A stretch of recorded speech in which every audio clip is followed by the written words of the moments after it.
شامل کرتے ہیں ایبٹ آباد سے ہمارے بیورو چیف کی رپورٹ کے مطابق زرعی انتظامیہ اور وسیم ریاض فاؤنڈیشن کی طرف سے دربند کے کشتی بانوں میں مفت لائف جیکٹس کی تقریب کا اہتمام کیا گیا، جس میں ڈپٹی کمشنر مانسہرہ جناب خالد اقبال اور ڈسٹرکٹ پولیس آفیسر شفیلہ گنڈا پور نے بطور مہمان خصوصی شرکت کی۔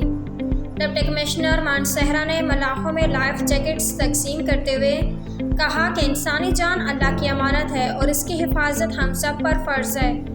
اس لیے ہر شہری کشتی میں سفر کرتے ہوئے حفاظتی جیکٹس کا استعمال یقینی بنائیں تاکہ کسی بھی ناگہانی حادثے کی صورت میں انسانی جان کا بچاؤ ممکن ہو سکے۔